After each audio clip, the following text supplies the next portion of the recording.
December 1940 was not just another winter in a war-torn Europe. It was the moment when the illusion of British permanence began to crack beneath the weight of a new kind of conflict. On the surface, Britain was still standing. The Royal Air Force had survived the Battle of Britain. The invasion that many feared had not come. The Union Jack still flew over a quarter of the world. But survival on the battlefield was hiding a far more dangerous reality. The British Empire was running out of time, and more critically, it was running out of money. The war that Adolf Hitler unleashed was unlike anything Britain had faced before. This was not a limited campaign.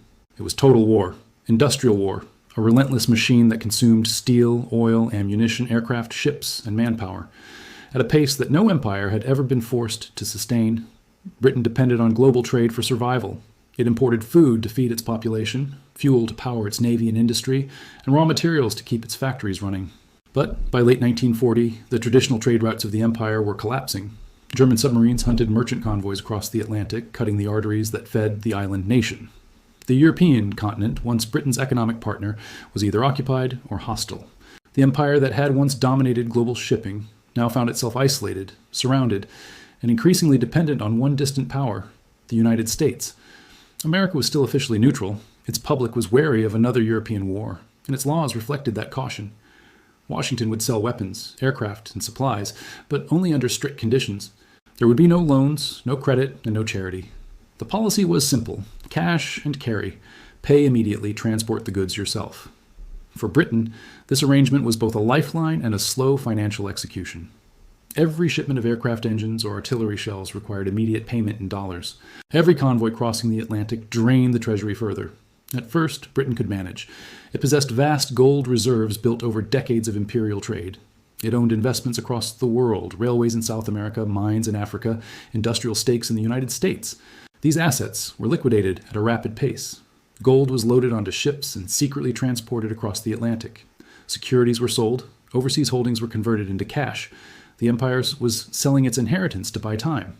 But time was expensive. Industrial war demanded constant supply. Planes crashed and needed replacing. Ships sank and had to be rebuilt. Ammunition disappeared by the millions of rounds. The scale of consumption dwarfed anything seen in previous conflicts. Britain was not just funding a war. It was funding survival itself. And by the end of 1940, the numbers no longer worked. The gold reserves were nearly gone. Dollar balances were collapsing. The British Purchasing Commission in Washington faced contracts it could not sign because there was simply no money left to honor them. The truth inside Whitehall was stark. Britain could continue fighting, but it could no longer pay for the means to fight. Winston Churchill understood the gravity of that moment. The empire that had financed allies during past wars, that had once dictated the terms of global trade and credit, now faced insolvency in the middle of its greatest struggle. Military defeat had not broken Britain. Economic exhaustion threatened to do so. Churchill made a decision that would change the future of global power. He turned to Franklin Roosevelt. His message was carefully written, strategic, and measured, but its meaning was unmistakable. Britain would never surrender. Britain would continue resisting Germany, but Britain could no longer afford the war alone. It was a plea wrapped in diplomacy, an admission hidden inside determination. The United States was now the only power capable of sustaining Britain's fight. Roosevelt understood immediately. If Britain fell, the strategic balance of the world would collapse. Nazi Germany would dominate Europe, control the Atlantic, and threaten the Western Hemisphere. Yet Roosevelt faced his own constraints. The American public remained cautious, Congress guarded its neutrality laws, and direct financial aid to a nation at war was politically explosive. The challenge was not whether to help Britain, but how to do it without appearing to drag the United States into war. Behind closed doors, discussions began that would reshape the global order. American officials demanded transparency. They wanted to know exactly how wealthy Britain still was. They required a full accounting of assets, investments, and reserves. The empire that once held financial authority over half the world was now being audited by its future successor. The negotiations were not framed as charity. They resembled a financial restructuring, a negotiation between a creditor and a desperate client. Every remaining British asset became part of the conversation. Industrial holdings, overseas investments, and strategic resources were scrutinized. Britain was being forced to confront a reality that few had imagined possible. The war was not only a military struggle, it was a transfer of economic gravity. As the bombs fell on London, another transformation was taking place. Quiet, calculated, and irreversible. Power was beginning to shift across the Atlantic. The empire that had shaped the 19th century was entering the fight of its life, not just against Germany, but against financial collapse. And in that moment, the future of global leadership was already being rewritten. The crisis did not unfold overnight. It deepened slowly, month after month, as the mechanics of total war exposed the structural weakness beneath Britain's global image. By early 1941, the reality was undeniable inside government circles. The empire was still fighting, still mobilizing, still projecting strength to the world, but financially it had reached the edge. Every convoy that left American ports carried not only weapons and food, but another piece of Britain's remaining wealth. The gold shipments had already crossed the Atlantic in secrecy. Investments that had taken generations to build were being sold at wartime prices. The empire was not funding the war anymore, it was dismantling itself to sustain it. Washington watched carefully. American leaders did not see a heroic empire in need of charity. They saw a strategic partner whose collapse would threaten global stability, but also a debtor whose assets had not yet been fully exhausted. The United States was emerging from the Great Depression with industrial momentum and growing confidence. Its factories were expanding, its financial institutions stabilizing, and its political leadership increasingly aware that economic power would determine the shape of the post-war world. Helping Britain was not only about defeating Germany, it was about defining who would dominate the peace that followed. American officials demanded a complete financial disclosure. They wanted to know what Britain still owned, what it could sell, and how far its resources could stretch. The request was humiliating for a nation that had once dictated financial terms to others. London had been the banker of the 19th century. Now it was being asked to open its books like a failing corporation under review. Yet refusal was impossible. Without American supply lines, Britain would suffocate under blockade and bombardment. Negotiations intensified behind closed doors. American policymakers debated how to provide aid without violating neutrality laws or angering isolationist voters. The solution that emerged would redefine international relations.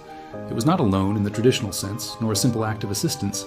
It was a system designed to sustain Britain while reshaping its economic position. This concept became known as Lend-Lease. Publicly, it was framed in simple language. America would lend war materials to those fighting aggression, just as a neighbor might lend a hose to extinguish a fire. The metaphor was effective. It appealed to common sense and moral duty.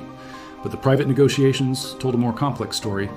Aid would flow, but it would come with expectations. Britain would not simply receive supplies. It would commit to a new economic framework that would open global markets after the war. This was not just wartime support. It was the foundation of a new financial order. At the center of the discussions stood two men representing different visions of the future. British negotiators sought survival without surrendering long-term independence. American officials sought victory while ensuring that the post-war economy would not revert to imperial trade blocs that excluded U.S. industry.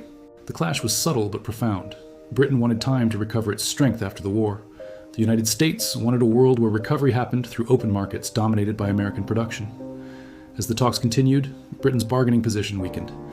The financial reserves were nearly exhausted. Contracts for aircraft and munitions piled up in Washington awaiting approval.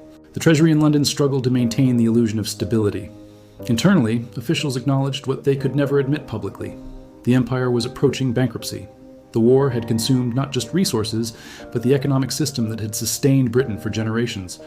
Lend-Lease became law in March 1941, and with it came a turning point. Supplies began to flow in unprecedented volume. Aircraft, tanks, fuel, food, and raw materials crossed the Atlantic in a steady stream. The British war effort stabilized. The immediate threat of economic collapse receded. But the deeper shift was already underway. The relationship between Britain and the United States had changed. Britain was no longer the financial center supporting allies. It had become dependent on American industrial and financial power. The balance that had defined the Atlantic world for over a century was tilting. American factories expanded to meet wartime demand. Production lines multiplied. The U.S. economy surged as government spending fueled industrial growth. Meanwhile, Britain focused entirely on survival. Civilian production shrank. Exports collapsed. Every available resource went into war. The empire stopped functioning as a commercial network and became a battlefield supply system. Markets that Britain had once dominated were left open. American companies stepped in, building relationships and infrastructure that would endure long after the guns fell silent. The transformation was quiet but decisive. While Britain fought for its existence, the United States was positioning itself for leadership in the post-war world. The shift was not imposed by force, it was driven by necessity. Britain needed aid. America provided it on terms that aligned with its own economic vision. By the end of 1941, the strategic reality was clear. Britain had survived the most dangerous phase of the war. German invasion had not come. The supply lines held, but survival carried a price that few outside government circles fully grasped. The empire had entered a new phase of dependency. The financial autonomy that once defined British power had eroded. Decisions about production, supply, and long-term economic policy were now intertwined with American priorities. This was not defeat. Britain remained defiant, resilient, and determined. Its people endured bombing, rationing, and uncertainty with remarkable resolve. But beneath that resilience, the structure of global power was shifting. The war was no longer just a struggle between nations. It was a reordering of influence, industry, and finance. And as the alliance between London and Washington deepened, the future leadership of the Western world was quietly being decided, not on battlefields, but in negotiations, contracts, and the relentless arithmetic of survival. By 1942, the alliance between Britain and the United States had transformed from cautious cooperation into full wartime partnership. After Pearl Harbor, America was no longer a neutral supplier operating at a distance. It was a combatant, mobilizing its industry, its military, and its financial system at a scale the world had never seen. On the surface, this shift strengthened Britain's position. The two nations now fought side by side, sharing intelligence, resources, and strategic planning. But beneath the unity, a deeper imbalance was taking shape. The United States entered the war with a continental economy untouched by bombing, a vast industrial base, and enormous productive capacity. Britain entered the same phase exhausted, indebted, and fully converted to wartime survival. American factories expanded at a breathtaking pace. Automobile plants became aircraft assembly lines. Shipyards multiplied. Oil production surged. Steel output soared. War orders pumped money into the economy, creating jobs and accelerating technological development. The United States was not only fighting the war, it was industrializing at unprecedented speed. Britain, by contrast, was fighting a defensive economic battle. Every factory was focused on military output. Civilian production collapsed. Consumer goods vanished. Infrastructure suffered under the strain of constant use and repeated bombardment. Export markets that had once sustained British industry were abandoned. And in those gaps, American companies quietly stepped in. Markets in Latin America, Asia, and parts of Europe that had traditionally relied on British goods began turning toward American suppliers. It was not a coordinated takeover. It was the natural consequence of industrial availability. American companies could produce, ship, and sell. Britain could only fight. The war, in effect, became an economic relay. Britain had carried the early burden alone. Now, the United States was assuming leadership, not by replacing Britain on the battlefield, but by reshaping the global economic landscape behind it. The Lend-Lease system reinforced this transformation. Supplies flowed to Britain in immense quantities, stabilizing its military position. But the aid also tied Britain's recovery to American production cycles and priorities. Equipment was standardized. Logistics were integrated. Financial planning increasingly assumed continued American involvement. The independence that had once defined Britain's global role faded into coordinated dependency. At the same time, the geopolitical dimension of the alliance expanded. Military cooperation required infrastructure. American forces deployed across the Atlantic world, building airfields, supply depots, and naval facilities. Some were temporary, built for wartime necessity. Others were more permanent, reflecting a long-term shift in strategic positioning. The United States was no longer a distant partner. It was physically embedding itself across regions once dominated by British power. The Atlantic, once a British-controlled space, was becoming a shared operational zone, increasingly shaped by American logistics and command structures. The shift was subtle but unmistakable. Authority followed capability, and capability was now concentrated in American industry and finance. British leaders understood the implications, but had little room to resist. Survival still depended on American support. The war had not yet been won. Germany remained formidable. The outcome was uncertain. Strategic compromise became unavoidable.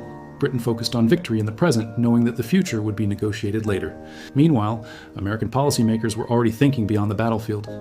They envisioned a post-war world structured around open trade, international institutions, and economic integration.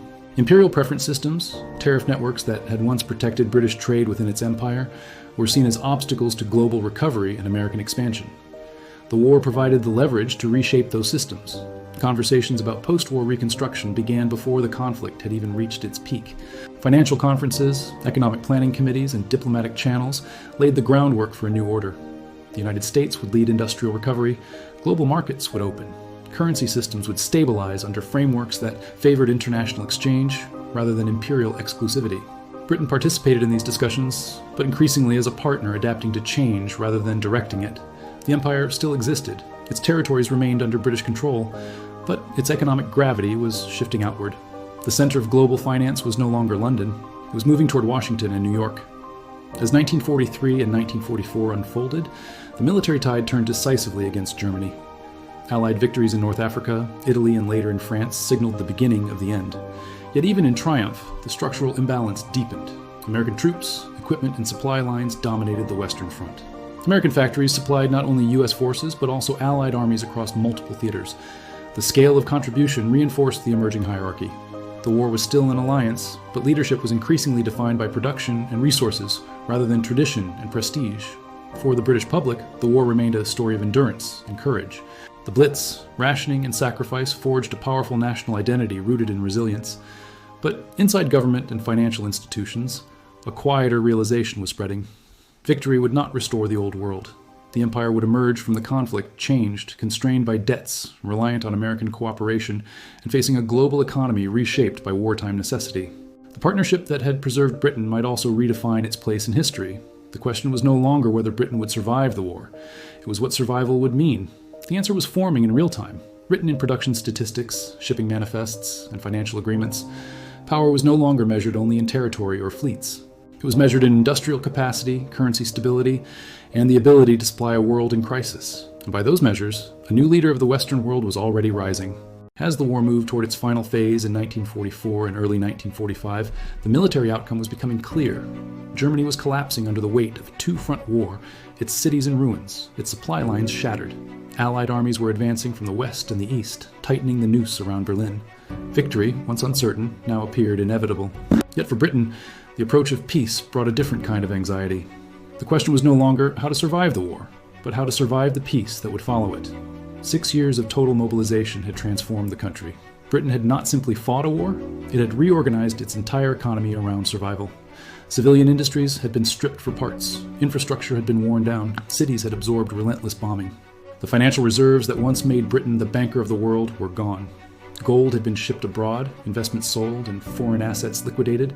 In their place stood a wartime economy that produced weapons efficiently but little else. The nation had become powerful in combat, but fragile in recovery. Meanwhile, across the Atlantic, the United States was entering the final year of the war at full industrial speed. Its cities were intact, its factories expanded, and its financial reserves stronger than ever. American companies were already planning for the post-war marketplace. They anticipated rebuilding Europe, supplying machinery, exporting consumer goods, and shaping international finance.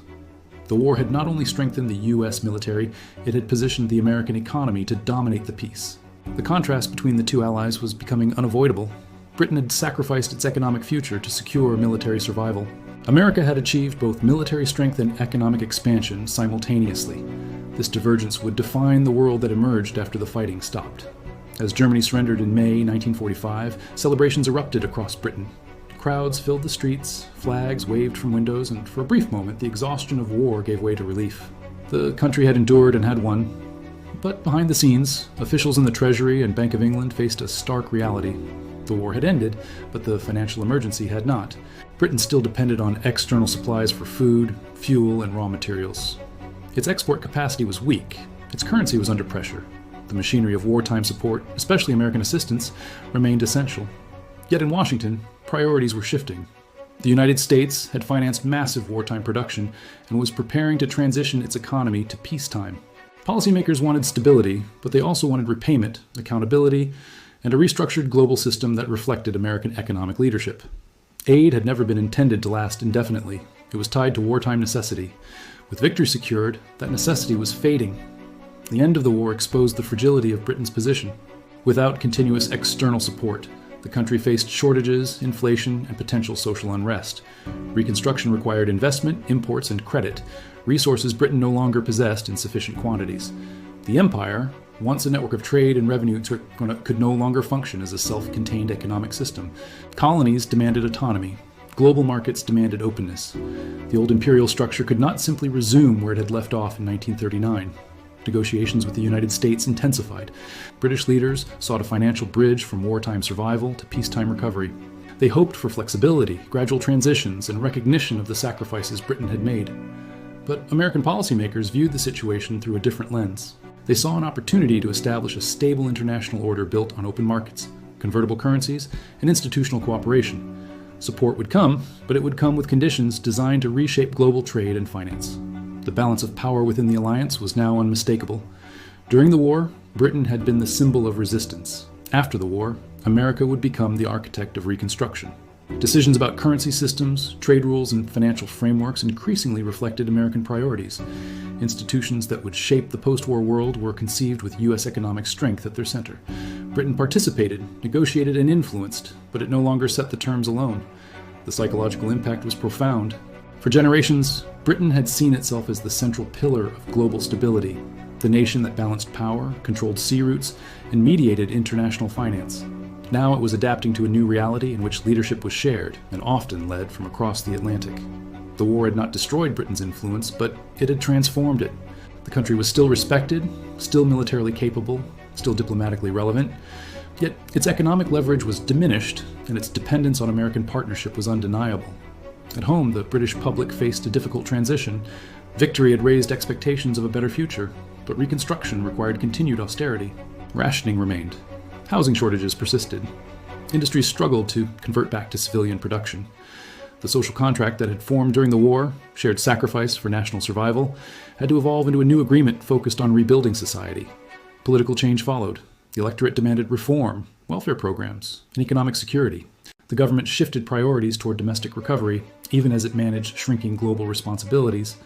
Abroad, the geopolitical landscape was also changing rapidly.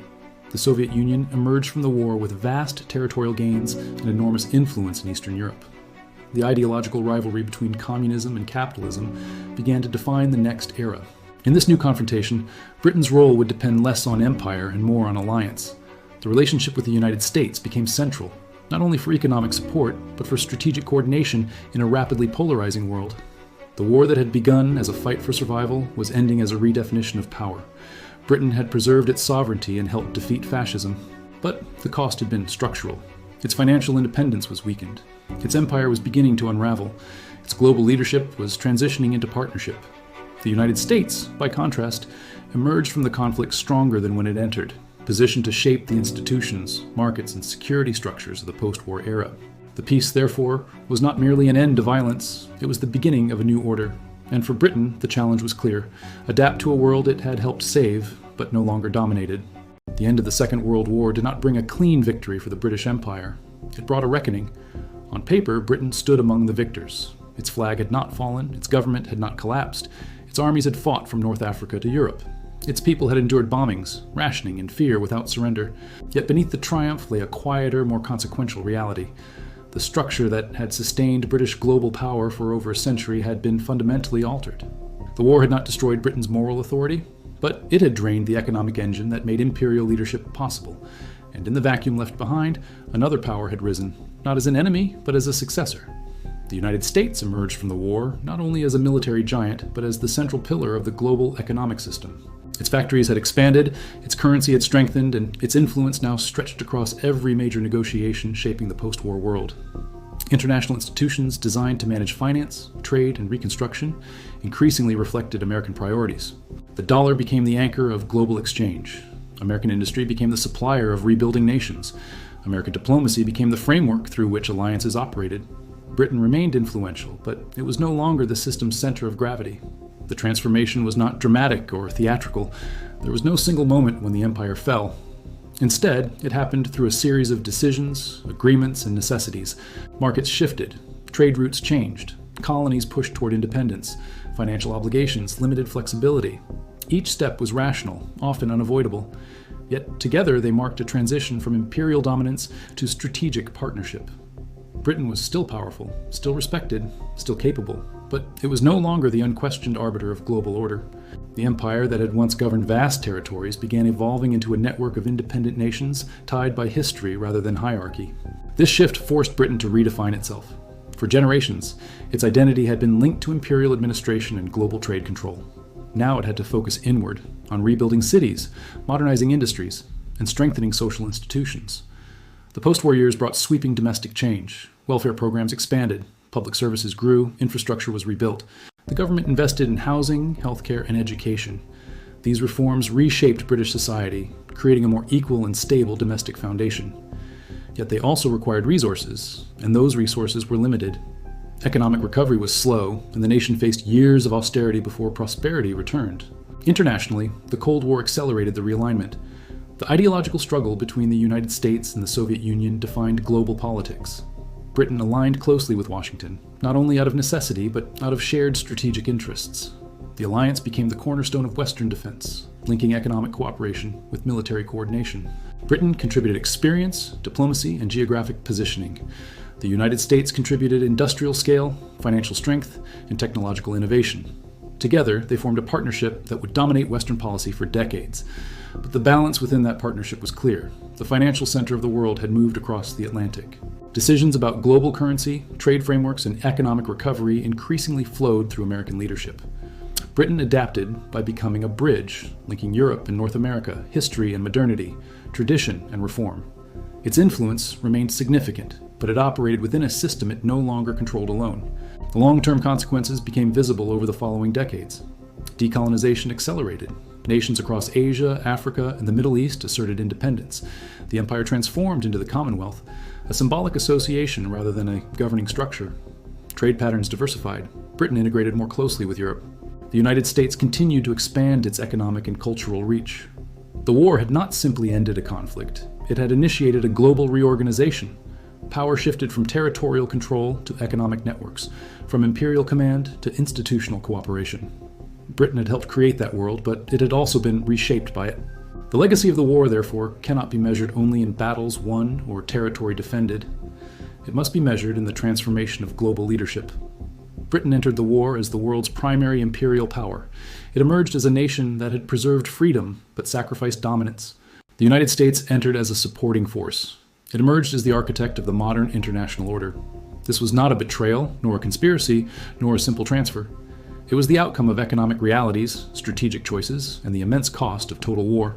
Survival demanded sacrifice, and that sacrifice included the relinquishing of a world Britain had once commanded. Yet the story is not one of decline alone.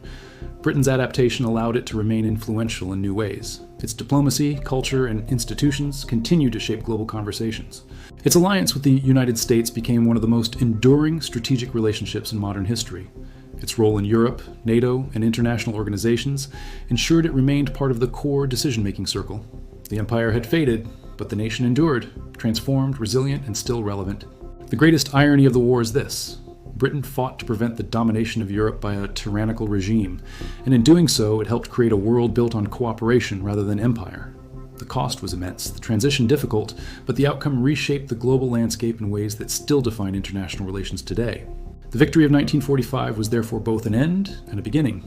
It ended one of the darkest chapters in human history, and it began a new era in which power would no longer be measured solely by territory and fleets, but by economic strength, alliances, and the ability to shape the rules of a changing world. Britain had not fallen, it had evolved, and in that evolution, the modern world was born.